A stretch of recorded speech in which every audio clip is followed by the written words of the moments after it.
Сәлеметсіздер ме балалар? Бүгін біздің каналда қазақ тілі 3-ші сынып 103-ші сабақ негізгі және туынды сын есім.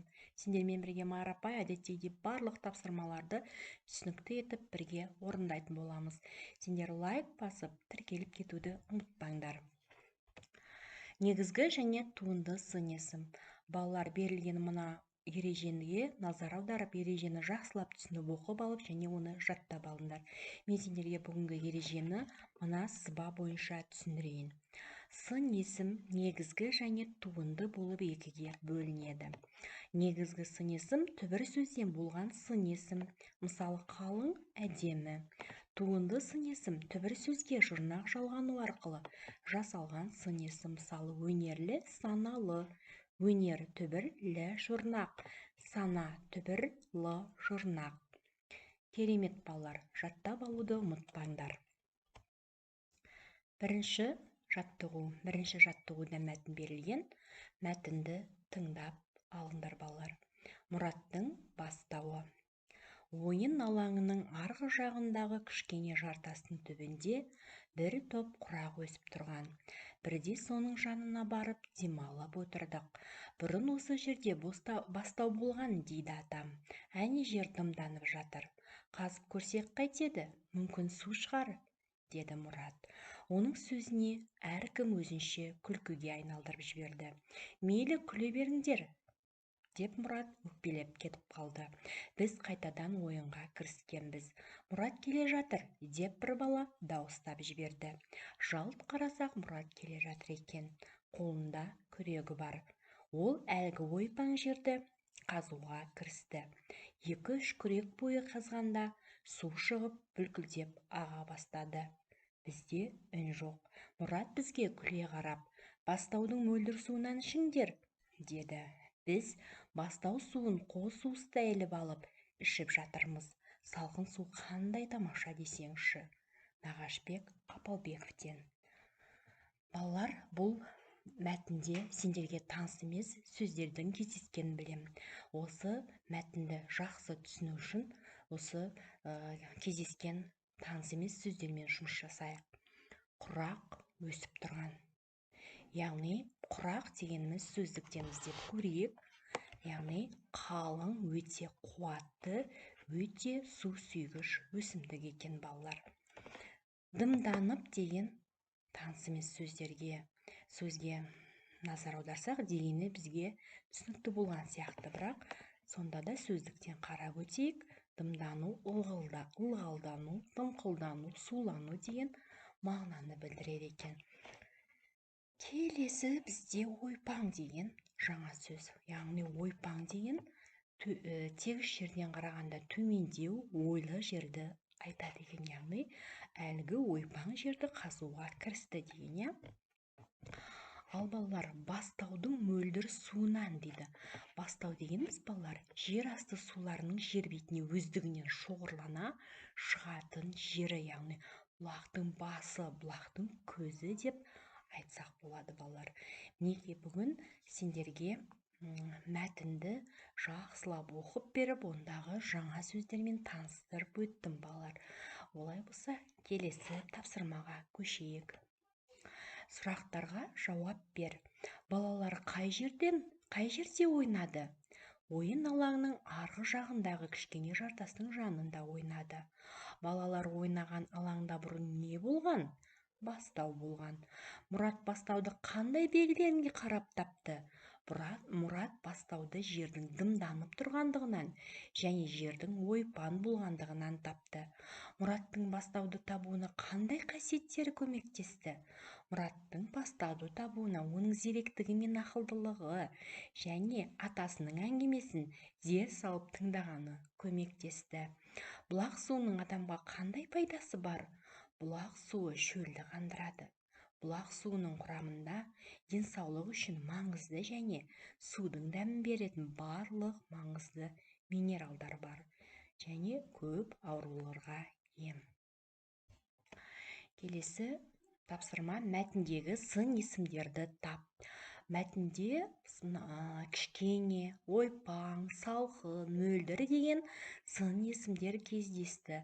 Олардың барлығы қандай деген сұраққа жауап береді. Екінші жаттығуда мәтінді көркем жаз. Балалар, мына берілген мәтінді дәптерлеріңе қатесіз көркем етіп жазып алыңдар. Сулы жер, нулы жер. Ну дегеніміз қалың тоғай, тоғай іші көңілді. Қарамен жазылған сөздерді құрамына қарай талда. Оларды қай сөз табына жататындығын анықта. Яғни балалар, сулы, нулы және көңілді деген қарамен берілген сөздер. Бұлар қандай сөздер? Сулы, нулы, көңілді. Қандай деген сұраққа жауап беріп тұр? Яғни туынды сын есім. Су бұл түбір, зат есім болып тұр, және лы бұл туынды есімді тудырушы жұрнақ. Ну түбір, зат есім, лы сын есімді тудырушы жұрнақ. Көңіл бұл түбір, яғни зат есім, ді сын есімді, туынды сын есімді тудырушы жұрнақ. Неке балалар, осылай біз талдап өттік. Бұл сын есімдердің құрғақ, қалың деген сын есімдердің өзгешілігі неде деп ойлайсың? Яғни сулы, құрғақ бұл бір-біріне қарама қарсы мағына беріп тұрған сөз, антоним. Ал нулы бұл енді нулы тоғай, қалың тоғай деген мағынаны білдіреді ғой. Сондықтан нулы, қалың бұл екі сөз де, екі сын есім де бір-біріне сөздері жазылу әртүрлі болғанымен мағыналары бірдей болып тұрған синоним. Түсінікті ғой балалар, иә?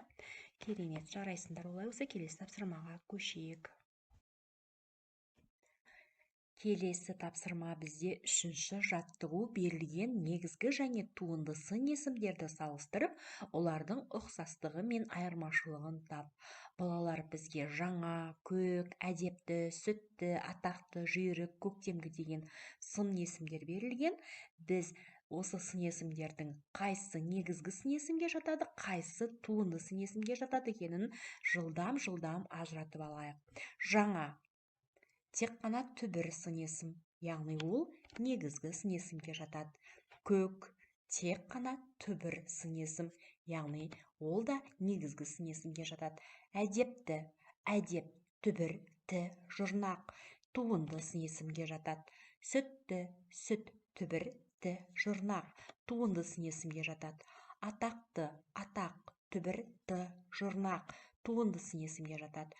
Жүйрік тек қана түбір сын есім, негізгі сын есімге жатады. Көктемгі, көктем түбір, гі, жұрнақ туынды сын есімге жатады. Балалар, дәптерлеріңе жазып алыңдар. Ендігі біздің тапсырма олардың ұқсастығы мен айырмашылығын табуымыз керек. Яғни ұқсастығы негізгі және туынды сын есімдердің екеуі де заттың сынын білдіріп тұр. Ал айырмашылығы негізгі сын есімдер түбір сын есімдер, ал туынды сын есімдер зат есімге жұрнақ жалғану арқылы пайда болған туындалған сын есімдер. Түсіндіңдер ғой, балалар? Яғни дәптерлеріңе жазып ала қойыңдар. Келесі тапсырмаға көшейік. Төртінші тапсырма бізде соңғы тапсырма. Яғни оқы және не туралы айтылғанын анықта. Бізге балалар сызықшаның екі жағында да мәтін берілген. Бірінші жағын оқып көрейік. Оның құлағы, құйрығы және жүні бар. Бізге зат есімдері арқылы ғана берілген мәтінде біз не туралы екенін түсіне қойған жоқпыз. Яғни келесі сызықшаның келесі жағында мәтінді оқып көрейік. Оның ұзын құлағы, қысқа құйрығы және жылы жүні бар. Жазда жүні сұр, ал қыста ақ болады. Яғни бұл мәтінде балалар бізге сын есім қолданып тұрғандықтан бізге түсінікті болды. Яғни мәтінде қоян туралы айтылған. Мәтінде не туралы айтылғанын білуге қай сөз табы көмектесті? Оны сипаттап тұрған сын есімдерден байқауға болады. Мысалы, ұзын құлағы, қысқа құйрығы, жылы сұр, жүні бар деген сын есімдерден бізге қоян екенін табуға көмектесті. Келесі тапсырмада берілген етістіктерге ғыш, гіш, қыш, кіш жұрнақтарын жалғап туынды сын есім жаса. Бізге біл, жүз, тап, сез, байқа, сөйле, айт деген етістіктер берілген болатын. Біз қызыл түстегі жұрнақтарды жалғай отыра білгіш, жүзгіш, тапқыш, сезгіш, байқағыш, сөйлегіш, айтқыш деген сын есімдер жасадық. Жасаған туынды сын есімдерінің қайсысын қоянды сипаттауда қолданасың дейді. Балалар, біз осы сын есімдердің ішінде байқағыш деген және сезгіш деген сын есімдерді қоянды сипаттауға қолдануға болатыны білеміз, балалар? Жарайсыңдар, балалар. Осымен бүгінгі тапсырмаларды орындап болдық. Сендерге өте түсінікті болды деп ойлаймын. Сонымен, балалар, сендер лайк басып тіркеліп кетті деп ойлаймын. Жарайсыңдар, балалар. Сау болыңдар.